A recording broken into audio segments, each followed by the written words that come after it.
interiormente. Pasa como en esa especie de capas. Sabemos que una cebolla tiene distintas capas, ¿no?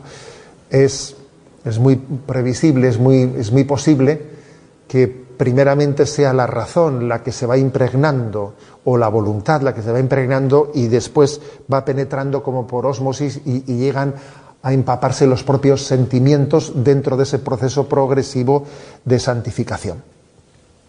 Santificación del entendimiento, santificación de la voluntad, santificación de los sentimientos, santificación del subconsciente, fijaros bien, del subconsciente.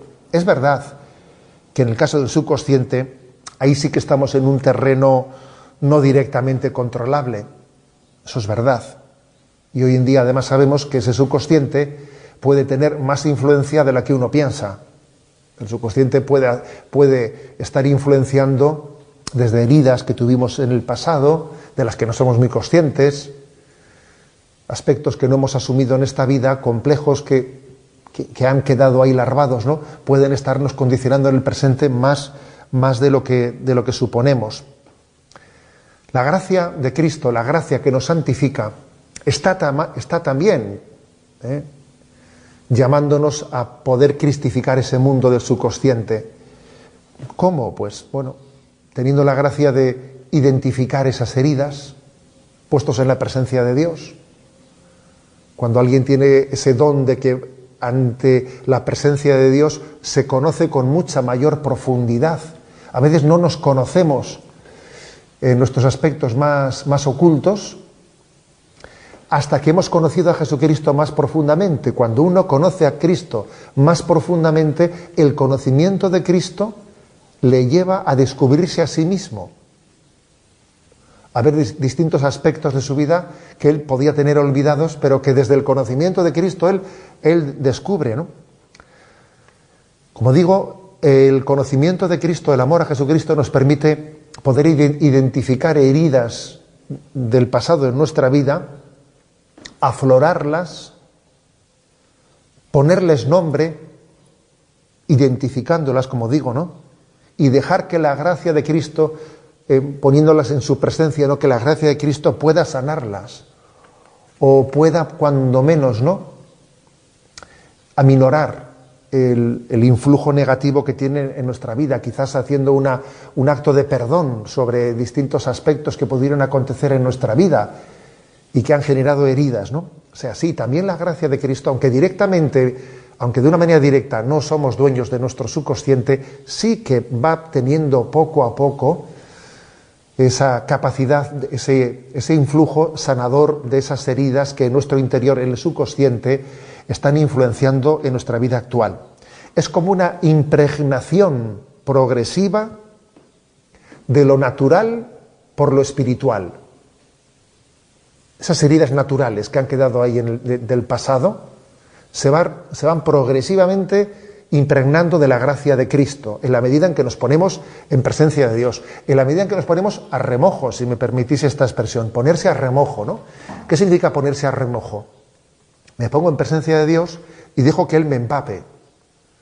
No solo que me diga algo que me llegue a la razón, pero que no me llegue a impregnar, no. Dejo que esa palabra de Cristo, dejo que su gracia, dejo que su mirada penetre en mí y vaya llegando hasta los lugares más recónditos. Dejar que la gracia de Cristo nos impregne, ¿no? Hay una anécdota de un libro de Martín Descalzo, de aquel gran sacerdote y literato, ¿no?, que cuenta una anécdota que es la siguiente. La anécdota de que cuando Pablo VI, su santidad Pablo VI, ya canonizado, por cierto, San Pablo VI, ¿no?, en una visita apostólica que él hizo a Bombay, pues él allí pues se quedaron todos perplejos de ver que había llegado el Papa a Bombay y millones, ¿no?, de indios habían salido a recibir al Papa porque le reconocían como un hombre santo. Claro, millones de indios obviamente no podían ser católicos, tenían que ser necesariamente hindúes, ¿no? Entonces, claro, dice que Martín Descalzo acompañaba en aquel viaje y le preguntó pues a un jesuita que estaba allí, y le dijo: ¿cómo es que todos estos hindúes han salido a ver al Papa. Y entonces dice que les contestó, no han salido a ver al Papa, han salido para que les vea el Papa a ellos. Pero ¿cómo estás diciendo, no? Y dice, bueno, es que en la mentalidad oriental, y no olvidemos que el Evangelio, ojo, el Evangelio nació en Medio Oriente, el Evangelio nace en Medio Oriente, ¿no? En ese lugar en el que en este momento tiene pues tanto sufrimiento, en Medio Oriente, el hombre de Oriente cree que a través de la mirada también se nos está penetrando en nuestro interior, de manera que Jesucristo, en los Evangelios, si os fijáis, Jesucristo muchas veces antes de realizar sus milagros, dice, y mirándole, le dijo, tus pecados quedan perdonados. Le miró a los ojos y le dijo, ¿no? La mirada penetrante de Jesús aparece muchas veces, en muchos pasajes evangélicos. Por eso decía, ¿no?, Martín Descalzo, que en aquella mentalidad oriental no es que habían ido a ver al Papa, no, sino habían oído de que el Papa era un hombre santo y querían que ese hombre santo fijase su mirada en ellos, como cuando Jesucristo fijó su mirada en ellos y les dijo, levántate, coge tu camilla y echa a andar. ¿Por qué dice el Evangelio ese, fijó su mirada en él y le dijo, levántate, coge tu camilla y echa a andar?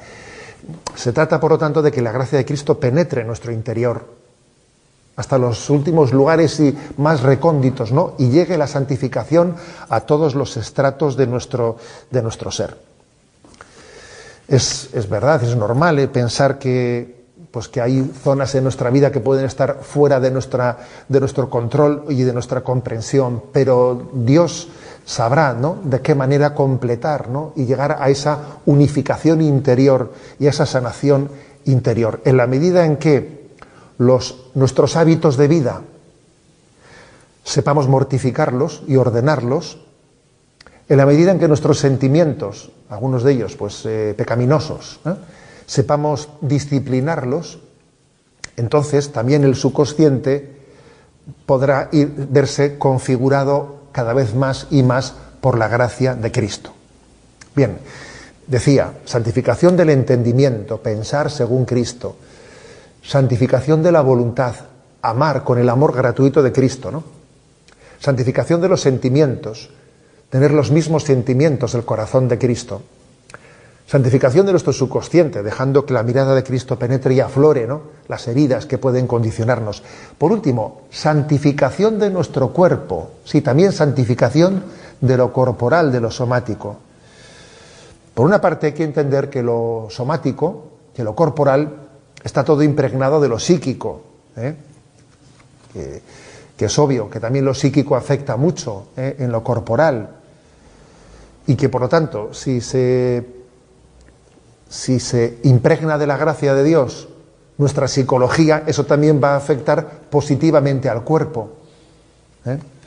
Y de hecho tenemos experiencias, ¿no?, de que ha habido personas que han tenido un don de conversión que parece que experimentan como que su cuerpo está sanado, ¿no?, o que pesa menos, si me permitís la expresión. La gracia de la conversión a veces parece que ese cuerpo que arrastramos, que es como un borrico que se resiste a moverse, pues cuando viene la gracia de la conversión parece que se mueve más fácil, ¿no? Por otra parte, Jesucristo es sanador y hace milagros. Y en los evangelios hablan de los milagros sanadores de Jesucristo. Y por lo tanto puede hacerlo también con nosotros. Si tuviésemos fe, seguro que Jesucristo haría más milagros de sanación en nuestra vida. Aunque su voluntad ordinaria no es que, obviamente no es que los milagros